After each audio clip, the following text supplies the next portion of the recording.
Le thème de la démo technique qui va débuter dans quelques secondes, quand l'IA générative révolutionne le SOC.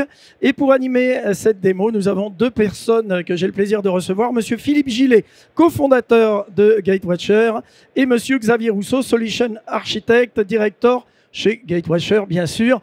Messieurs, on est parti pour 30 minutes. Bonjour. Je ne sais pas si tout le monde m'entend, si ça va, c'est à peu près. Bonjour à tous. Déjà ravi de tous vous accueillir au sein du FIC. Je suis ravi, comme chaque année, de revenir à Lille. Je suis accompagné cette année de Xavier Rousseau, qui est Solution Architect Director chez nous. Et cette année, on va vous présenter quelque chose qui sort en 2024, qui s'appelle Gaia. Gaia, qui est Gatewatcher AI Assistant, donc qui est l'intelligence artificielle en fait qui va permettre effectivement de révolutionner les SOC. Alors, une petite introduction avant, parce que je pense que tout le monde entend parler d'intelligence artificielle, c'est un peu le mot à la mode, c'est le mot buzz. Un petit historique en fait au sein de Gatewatcher. Déjà pour vous dire que là aujourd'hui on va vous parler de Gen AI. On utilise des moteurs d'intelligence artificielle dans la détection déjà. Là, ça n'a rien à voir, c'est vraiment en mode assistant. On a une culture en fait de l'intelligence artificielle chez Gatewatcher depuis très longtemps. Donc dès qu'on a vu arriver, je pense comme beaucoup d'entre vous ici, les chats GPT et autres, on s'est rué dessus. On a imaginé des use cases. Et comme d'habitude, en fait, dans toutes les technologies, on a un peu cette courbe de hype. Tout le monde découvre le Gen AI, tout le monde l'utilise, et puis après, ça retombe un peu. Et chacun cherche en fait comment l'utiliser pour son métier au jour le jour. Et c'est un peu ça qu'on va vous présenter, c'est notre vision de comment on va pouvoir utiliser Gaia au jour le jour dans un SOC. Donc on va vous montrer, voilà, on aura une démo. Alors évidemment, comme on doit aller très vite, c'est une vidéo qu'on commentera, et j'espère que cette vidéo vous plaira, et ça vous montrera en fait quelle est notre vision à court et je dirais à long terme sur Gaia. Je passe très rapidement parce qu'on a un temps qui est très limité et j'ai la réputation de parler pendant des heures, donc je vais essayer de me contenir cette fois-là. Simplement pour vous parler un tout petit peu de la sécurité en elle-même de l'intelligence artificielle, parce que on bosse dans la cyber et on peut légitimement se poser la question: est-ce que votre Gaia, quelque part, est sécurisé? Pour ceux qui nous connaissent, on est à la base un produit qui est à la fois certifié et qui est qualifié par l'ANSSI. Ça veut dire quoi? Ça veut dire qu'on a quand même quelques connaissances sur le durcissement, sur la sécurité en elle-même des produits qu'on délivre. Ce n'est pas une garantie absolue, il n'y a jamais de garantie absolue, mais ça veut dire qu'on connaît un tout petit peu le sujet quand même. On a appliqué le même modèle sur Gaia, c'est-à-dire qu'en fait, le produit by design, en fait, il est sécurisé. Alors, je vous passe au niveau réseau, c'est-à-dire la communication réseau de Gaia, et au niveau du système lui-même Gaia. Par exemple, stockage sécurisé, chiffré. On n'utilise absolument aucune data client. On n'est pas des Américains, on n'a pas accès à tous vos data. On aimerait bien, hein, mais voilà, on n'y a pas accès. Voilà, donc du coup, l'entraînement se fait uniquement avec nos données. Et après, Gaia va s'adapter à vos environnements sans nous uploader toutes vos datas. Je vous rassure, il n'y a rien qui sort. Vas-y. Alors, là, je pense que c'est le slide le plus important. Et je vais passer un tout petit peu de temps dessus. Et après, je laisserai Xavier vous montrer à quoi ça ressemble. La plus grosse difficulté que vous avez quand vous vous lancez dans l'intelligence artificielle, on pourrait penser que c'est de trouver des data scientists, on pourrait trouver que ça soit le code, etc. Moi, je trouve que c'est les use cases. C'est en fait comment vous allez utiliser l'intelligence artificielle, comment ça peut vous aider au jour le jour. Et on fera un petit exercice à la fin que je vous propose. Généralement, c'est les gens qui nous posent des questions. Et en fait, moi, je vais vous poser des questions. Je vais vous demander, en fait, qu'est-ce qui, pour vous, est le plus important? Alors, le premier, par exemple, c'est ce qu'on appelle l'augmented SOC. C'est expliquer des alertes complexes, faire de la corrélation, donner des préconisations. Je pense qu'aujourd'hui, entre nous, ici, là, il y a énormément d'experts de la cyber dans cette salle. Dans les SOC, on est censé avoir des experts de la cyber aussi. Mais est-ce qu'on en a assez? Tout le monde sait que non. Et si on regarde des alertes au jour le jour cyber, est-ce que chacun d'entre vous a la capacité à comprendre en fait ce qui se passe? Et ben la réponse est non. On le voit nous au jour le jour avec nos clients. Ils n'arrivent pas à avoir les bonnes personnes, ils n'arrivent pas à avoir les bons experts. Les experts peuvent tomber malades, les experts peuvent démissionner. Il se passe tout un tas de trucs. Et en fait, on a besoin à un moment que quelqu'un nous explique ce qu'on est en train de voir. Si je vous prends un exemple, si vous voyez Shellcode x86 Shikatagana i4 pass, je ne suis pas sûr que ça parle à tout le monde. Et donc là, l'IA, elle va dire « Bah ouais, ok, je vois très bien ce que c'est, je vais vous expliquer ce qui se passe. » C'est un exemple vraiment de use case. Corrélation. Corrélation, c'est-à-dire, j'ai vu une alerte, et c'est marrant parce que je l'ai vu aussi ailleurs. Donc peut-être qu'il est en train de se passer quelque chose entre deux machines. Voilà un premier use case, ce qu'on appelle l'augmented SOC. Le deuxième, ça s'appelle l'opération enrichment. Un exemple, vous voyez passer une attaque, vous êtes sur votre dashboard GetWatcher, vous voyez une attaque, et vous vous dites, OK, j'aimerais bien en savoir plus. Et là, Gaïa vous dit, OK, c'est marrant parce que cette attaque, la semaine dernière, il se trouve qu'il y a des chercheurs en Australie qui se sont penchés sur le sujet. Est-ce que vous voulez en savoir plus? Ah bah oui, j'aimerais bien en savoir plus. A priori, c'est une attaque qui vient de Chine et qui target uniquement le secteur industriel. Vous êtes dans le secteur industriel? Ah bah, c'est marrant. Et donc, vous enrichissez votre information. Vous voyez que vous êtes targeté et vous comprenez en fait ce qui est en train de se passer. L'orchestration et la rémédiation, certainement le plus impressionnant, et c'est ce qu'on vous montrera en démo. Chez GetWatcher, on est persuadé que dans l'avenir, l'automatisation, l'orchestration, la réponse en fait aux incidents de sécurité va être de plus en plus automatisée.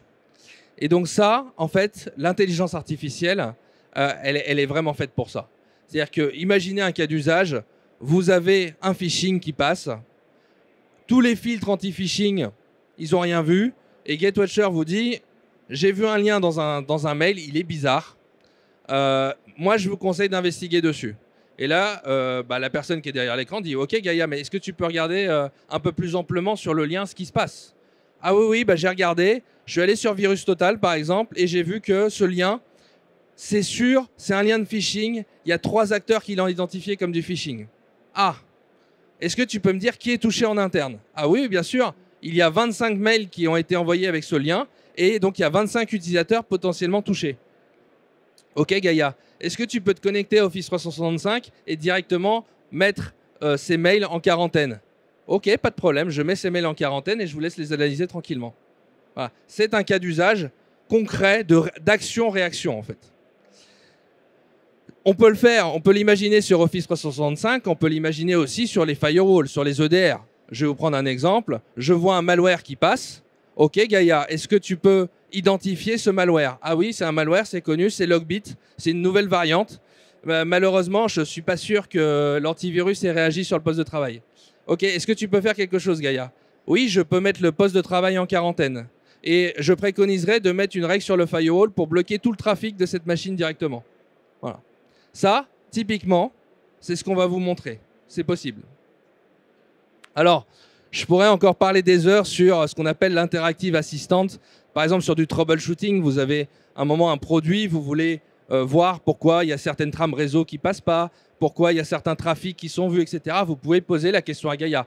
Qu'est-ce que tu remarques? Est-ce que tu ne vois pas des anomalies dans ce trafic? Ou est-ce que tu peux m'aider à correctement positionner un moteur pour analyser mieux ce qui est en train de se passer? Reporting Assistant, pareil. Gaïa, est-ce que tu peux m'envoyer un mail avec un résumé de toutes les alertes qui ont été vues ce mois-ci? Sélectionne-moi les alertes les plus critiques, mets-moi une pondération et s'il te plaît, envoie ça sur ma boîte mail. Un autre exemple. Et en dernier lieu, sur l'investigation, la route generation. Je vous prends un exemple très concret parce qu'on l'a fait récemment. Gaïa, j'ai vu passer une CVE sur au hasard Fortinet ou quelque chose comme ça. J'aimerais bien que tu puisses générer une règle que je puisse injecter directement sur les sondes de GetWatcher. Ok, j'ai généré la règle parce que je vois que je comprends en fait la CVE. Je génère la règle et est-ce que vous voulez que je la pousse sur les sondes? Ok Gaïa, vas-y, pousse la règle. Hop, et c'est pushé. Voilà. Ce sont des exemples d'usage au jour le jour qu'on pourrait voir dans un SOC. Alors, je sais que je reste extrêmement, on va dire, théorique sur les slides et sur ce que je montre. Et le but, c'est de vous montrer rapidement en fait, une démonstration pour comprendre en fait, réellement ce qui se passe. Donc, ce que je vous propose, surtout que ça a planté. Ce que je vous propose, c'est qu'on passe directement à une démonstration visuelle de comment Gaia est capable d'interagir et de voir les use cases que je vous ai expliqués, de les voir vraiment en live. Alors, Je passe la parole à Xavier. Bonjour à tous. Bon, je suis désolé, comme vous avez pu voir, on a des problèmes de réseau et c'est pour ça qu'on est passé sur une démo vidéo et pas en live. Voilà, ça nous a donné raison parce que sinon on aurait eu un super effet démo. Et puis je te remercie parce que tu as adressé pas mal des use cases dont je devais parler. Donc ça permet d'aller plus vite et on va pouvoir après vérifier avec vous la cible. Donc ici, pour ceux qui ne connaissent pas le produit GetWatcher, sur la partie de gauche, vous avez notre NDR et ici, vous avez un certain nombre de listes d'alertes. Et on voit qu'on a une alerte liée à Cobalt Strike et on veut en savoir un peu plus. Donc du coup, je vais cliquer sur cette alerte et aller un peu dans le mode Hunter. Donc je veux vraiment investiguer. Alors dans la démo, j'avais triché, j'avais une vue où j'avais fait déjà toute l'investigation et on voyait l'intégralité de la kill chain, de l'initial access, de la compromission, du rebond, du lateral movement, etc. Et là, qu'est-ce qu'on voit? On voit que, tiens, j'ai une activité Cobalt Strike. Cobalt Strike étant un des outils les plus utilisés. Puis on voit qu'il y a un C2 en cours, on a même les techniques MITRE ATT&CK et on voit qu'en plus, la phase, elle est active. Et pas qu'une fois d'ailleurs. Donc on a vraiment le heartbeat qui est en cours. Donc ce qu'on va vouloir faire, c'est bloquer bien évidemment ce C2 pour éviter qu'il puisse continuer à donner des ordres. Et donc pour ce faire, j'ai juste à prendre l'adresse IP et ensuite demander à Gaia, est-ce que tu peux me bloquer cette adresse IP sur mon firewall?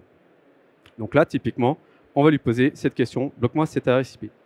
Alors tout à l'heure, on verra un peu, donc là je me suis connecté sur le firewall, je fais un F5 pour vous montrer qu'il n'y a pas l'adresse IP déjà dans le firewall, d'accord? On ne fait pas des claquettes. Alors là, bon, peut-être que vous reconnaissez ce vendeur, mais on n'a pas que ce vendeur en intégration. Et donc là, Gaia nous dit, c'est bon, je l'ai bloqué. Donc je refais un F5 et on verra que l'IP est présente. Donc elle a bien été bloquée par ce constructeur. Encore une fois, on n'a pas forcément d'affinité spéciale avec ce constructeur, ça pourrait être un autre. Donc voilà. Donc là, on voit bien que l'IP a été bloquée. Et bien évidemment, il y a l'opération inverse qu'on veut faire, c'est pouvoir débloquer cette IP parce qu'on l'a nettoyé ou autre, etc. Donc là, encore une fois, on va attendre que Gaia nous dise « Ok, c'est bon, j'ai fait la configuration ».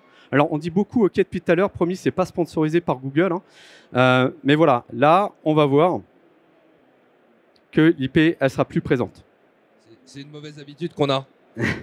Donc voilà, là, l'IP, elle est plus présente. Alors, comme vous pouvez le voir, à chaque fois, ça prenait un petit peu de temps. On va demander à Gaia pourquoi, en fait. Qu'est-ce que tu fais exactement lorsqu'on te demande toutes ces questions?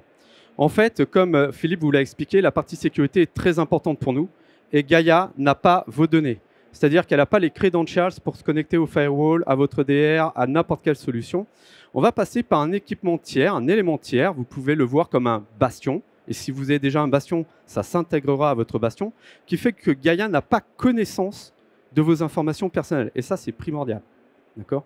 Et donc, du coup, ce bastion, c'est lui qui va faire la connexion vers les équipements, qui a la connaissance sur notre documentation, nos bases de connaissances, les best practices et bien évidemment, les API. Alors, désolé, ça prend un petit peu de temps. Et voilà. Et là, il vous explique qu'en fait, il va tout d'abord vérifier si l'adresse IP que vous voulez bloquer est légitime ou pas. Qu'est-ce que j'entends par légitime? Vous, potentiellement, vous allez dire, attends, le serveur, il est super critique. Lui, à aucun moment, il faut que je le bloque. Parce que si je le bloque, on ne peut plus rien faire. Donc, il y aura toujours un contrôle. Et quand on parle avec les clients, souvent, ils se disent, ouais, l'automatisation, c'est bien, mais je veux quand même contrôler. D'accord? C'est pour éviter l'effet Skynet. Et puis donc là, c'est JW Notify, c'est le petit nom interne qu'on a, qui changera bien évidemment, qui lui, en fait, a la connaissance et qui va bloquer et débloquer parce qu'il a la connaissance, effectivement, de ces API. Donc voilà, hop, je vais avancer un petit peu pour ne pas perdre trop de temps. Voilà. Et donc après, ce qu'on va faire, c'est qu'en plus, à chaque fois, c'est toujours, il y a de l'éducation. C'est-à-dire que tout ce que vous lui demanderez, par exemple, j'avais une vidéo, je fais une petite pause, j'avais une vidéo où je vous montrais aussi comment il va faire la configuration, vous aider à faire du fine-tuning. Voilà, tiens, j'ai tel CV, est-ce que tu peux me produire l'alerte la signature que je dois produire et importer dans ma politique de sécurité, parce que vous n'êtes pas tous experts et vous n'êtes pas forcément tous capables de créer une règle de sécurité avec tiens, il me faut tel hexadécimal et ainsi de suite, ou tel Yara rule. Il vous le fait, il vous l'injecte dans la solution, il vous pousse la politique de sécurité. Tout ça, c'est pour améliorer vos tâches. Donc Gaia, il a la possibilité aussi d'apprendre les API de vos solutions tiers que vous pouvez avoir, que ce soit un Fortinet, un Palo Alto, etc., pour accélérer l'intégration. Il va être capable aussi de vous produire un code Ruby, Perl, Curl, ce que vous préférez, afin d'accélérer votre intégration aussi pour faire, je ne sais pas, du troubleshooting, du monitoring et ainsi de suite. La deuxième partie dans cette démonstration, c'est que bien évidemment, une fois que j'ai bloqué le C2, je veux bloquer la machine qui a été compromise pour éviter que ça se propage tel un worm à l'intérieur de votre réseau et qu'il y ait potentiellement des tâches qui sont planifiées, qui s'exécutent à l'intérieur de votre réseau. Donc là, j'ai lancé un ping afin de montrer que la machine est bien connectée à Internet et puis j'ai lancé un EDR et on voyait bien que la politique était appliquée. Pareil, on n'a pas d'affinité particulière avec cet EDR, ça aurait pu être un autre. Donc là, en fait, ce qu'on voit, c'est que dans la timeline, on voit qu'il y a une IP qui a été compromise, on voit qu'il y a un lateral movement. Un peu plus haut, on voit qu'il y a plusieurs exécutions qui sont faites au niveau du lateral movement. Et même, le pire, c'est qu'on va voir ici qu'il y a une exfiltration qui est en cours. Donc vous pouvez voir aussi notre NDR, la richesse d'informations qu'il peut vous donner et la précision au moment où on est dans la kitchen. Et donc, du coup, cette IP qui est compromise, je veux l'isoler. Et là, même opération, je vais demander à Gaia, est-ce que tu peux m'isoler cette machine particulièrement? Et donc, du coup, dès qu'on va avoir le retour de Gaia, on va retourner sur notre machine Windows. Donc là, c'est toujours la même chose. Il parse l'API, il va passer par ce bastion, il va vérifier qu'il y a droit. Et voilà, là, c'est bloqué. Alors après, côté agent, chez ce vendeur, et c'est une bonne priorité, avant de rafraîchir le statut de l'agent, ils bloquent. Ils appliquent la politique de sécurité. Donc là, il faut qu'on attende un peu quelques secondes avant de voir que sur cet agent-là, on verra bien que la politique de sécurité a été modifiée afin d'isoler cette machine. Attends un petit peu, je vais essayer d'avancer un petit peu aussi. Ça va vous faire gagner quelques secondes. Voilà. Ici, on voit que la politique de sécurité a été appliquée et que maintenant, cette machine est isolée. Alors du coup, on peut faire l'opération inverse, bien évidemment, une fois que vous avez complètement rétabli le service et que vous avez nettoyé cette machine, vous allez demander à Gaia de la libérer. Et encore une fois, vous pourriez lui demander, est-ce que tu peux me donner la liste des IP qui sont isolées, et puis après de dire, débloque-les-moi toutes, et ainsi de suite. Ou alors, change-moi la configuration de tel firewall pour isoler tel VLAN, et ainsi de suite. Donc là, encore une fois, on va attendre le retour de Gaia qui va nous dire, c'est bon, j'ai débloqué la machine, et on verra sur le Windows que de nouveau, il a accès à Internet. Et encore une fois, il faut attendre quelques secondes pour voir que la politique de sécurité a bien été appliquée sur celui-ci. Alors ça, c'est indépendant de notre volonté, on ne gère pas tous les constructeurs, c'est leur choix. Mais voilà. Donc l'intérêt en fait de cette démonstration, alors on était un peu pressé par le temps, il y avait d'autres vidéos, mais si vous venez sur notre stand, je vous montrerai tout, on n'a rien à cacher, au contraire, on est assez fiers de ça, parce qu'en fait, on le démontrait déjà en octobre, un grand analyste très connu, etc., et on n'en est pas peu fiers, puisqu'on a eu d'excellents retours, et même là, quand vous voyez la granularité que l'on a au niveau de notre NDR, la capacité des métadonnées qu'on peut retourner, imaginez tout ce que vous pouvez faire si vous avez une IA générative qui va dire « Ah, je connais cette technique Mitre, explique-la moi. D'accord, donc c'est critique pour moi. Quelles sont les mitigations que je peux faire? Ah, d'accord, je peux isoler. Bon, je vais isoler, et ainsi de suite. » C'est vraiment un assistant du quotidien pour vous éduquer, pour vous aider à comprendre, donc identifier, qualifier et réagir. C'est votre défi quotidien. Voilà. Et en dernier lieu, en fait, ce que je vous disais au départ, c'est que c'est un produit qu'on va sortir très rapidement, qui va être, on va dire, à développement rapide, parce qu'on va introduire de plus en plus de nouvelles features en fait, au fur et à mesure du temps. Et en fait, c'est un produit qui est très orienté usage client, et c'est pour ça qu'en fait, on a besoin des retours de tout le monde sur les priorités et ce que vous considérez le plus important en fait dans Gaia. Là, on vous a montré le côté réaction. Alors, pourquoi on vous a montré le côté réaction? Parce que c'est souvent le plus impressionnant, parce que déjà, on se rend compte tout de suite de ce que ça fait. Ça bloque la menace, donc c'est quand même pas négligeable. Et souvent, on voulait éviter un syndrome qu'on voit de plus en plus, pour ceux qui ont des enfants qui utilisent ChatGPT tout le temps, c'est qu'on a l'impression tout le temps derrière que c'est du ChatGPT. Et donc, en fait, quand vous avez de la réaction et de l'interaction, on voit bien qu'en fait, là, on est face à quelque chose qui est complètement différent. C'est-à-dire, ça va se connecter directement sur les réseaux clients, ça va bloquer le firewall, ça va bloquer, ça va mettre une règle firewall, ça va bloquer au niveau de l'EDR. Vous ne pouvez pas faire ça avec n'importe quel GenAI que vous trouvez sur Internet. Donc, c'est pour ça qu'on montre le côté en fait réaction, et surtout aussi parce que une critique qu'on pourrait faire sur les outils, nous on est dans la catégorie NDR, c'est le R, on le voit pas, le côté response en fait. Avec ce genre d'outils, en fait, on change la donne. C'est-à-dire que quelque part, on dit ok, le NDR c'est quelque chose qui voit le réseau et d'habitude on réagit pas. Mais là on réagit, mais on réagit intelligemment. On réagit pas en bloquant en mode IDS ou IPS pour ceux qui en ont fait à l'époque. On réagit en se disant ok, il y a une IA qui va valider que l'approche que vous prenez pour réagir à la menace, elle est intelligente. C'est pas j'ai une menace, je bloque une IP.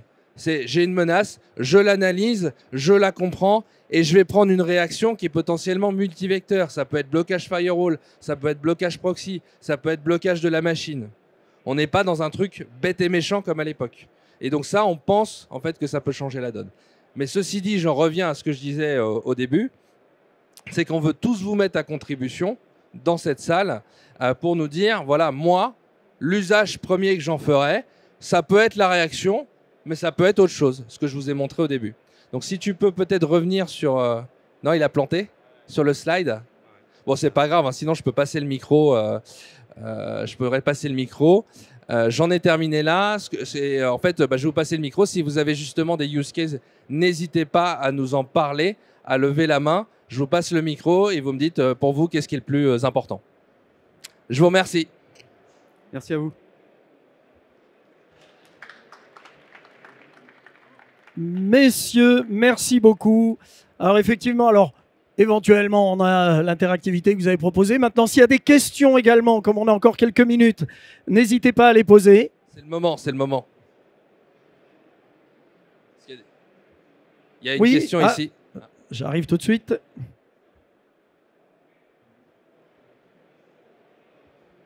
Merci pour la présentation, c'était très intéressant. J'ai deux questions. Dans le cas de juste bloquer le firewall, on a vu ça prenait 2 minutes pour vraiment vérifier quelle règle a été mise, etc. Pourquoi pas juste l'écrire à la main, la règle firewall. Après, je suis d'accord, il y a plein de trucs qui sont largement mieux. Ça, c'est la première question. Et la deuxième question, plus intéressante, c'est en général, le pilotage dans un SOC, ça va se faire via un SIEM ou un XDR.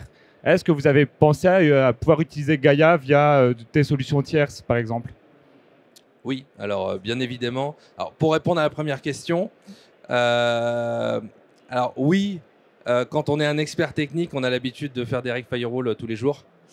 Je ne suis pas sûr que tout le monde le sache le faire. Je ne suis pas sûr que tout le monde ait les accès pour le faire.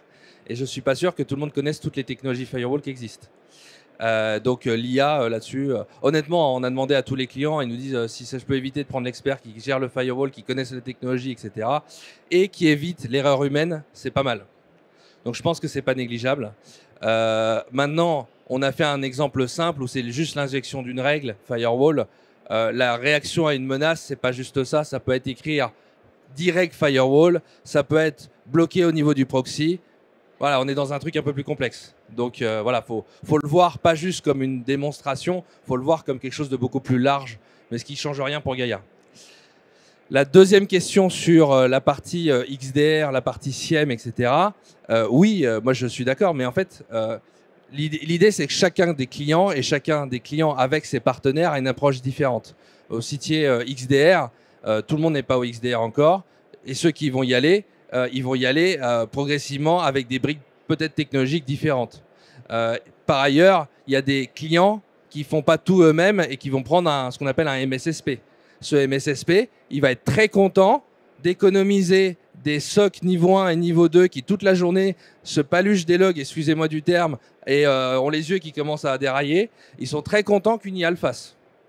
Et c'est ça surtout, en fait, quelque part, la promesse de Gaia, c'est que au lieu de toute la journée faire un travail chiant, excusez-moi du terme, ça va être quoi? Ça va être peut-être redonner aux experts cyber des choses un peu plus intéressantes, c'est-à-dire de l'investigation, des trucs un peu plus ardus, pendant que tout le travail chiant va être fait par l'IA. Moi, c'est plus ça que je vois.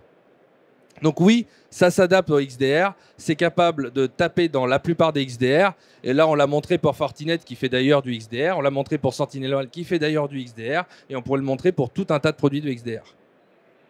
Et puis je veux revenir sur le fait que Gaia, c'est aussi un outil d'éducation.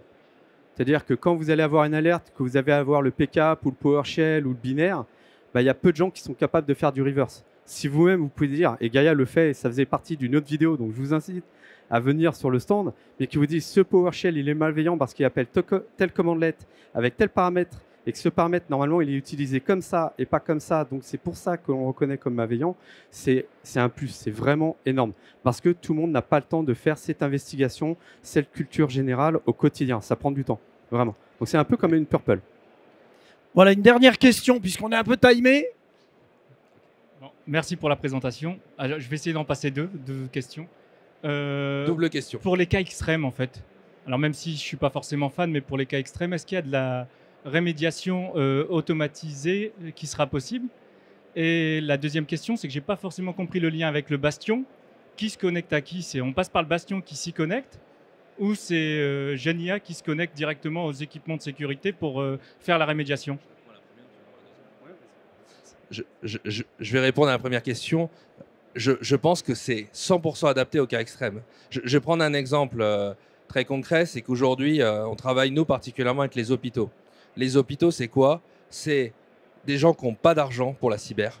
C'est des gens qui n'ont pas d'experts cyber sur place. Et c'est typiquement les clients qui vont aimer du Gaia. Pourquoi? Parce que de toute façon, quand il y a un ransomware qui arrive, c'est la panique totale. Mais c'est vraiment, faut le voir, faut le vivre avec eux. C'est qu'il n'y a plus rien qui marche, personne ne comprend ce qui se passe.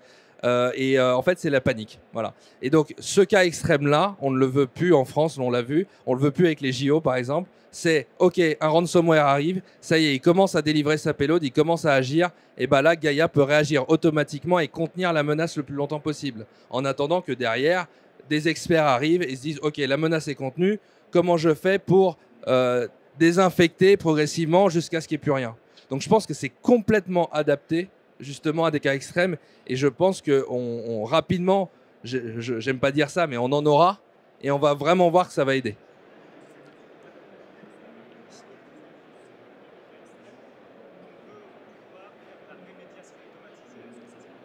Ah, la rémédiation automatisée, bien sûr. Bien sûr. En fait, Gaia se base sur quelque chose d'assez simple. On ne veut pas une intelligence artificielle qui soit capable de tout faire. On veut une intelligence artificielle qui soit intelligente et qui se dise que dans la rémédiation, il y a plusieurs manières de remédier, mais on va sélectionner la meilleure. On prend un exemple, le disconnect du poste de travail. Le disconnect, c'est un peu violent. C'est-à-dire, concrètement, le mec, il bosse plus. On est dans l'extrême.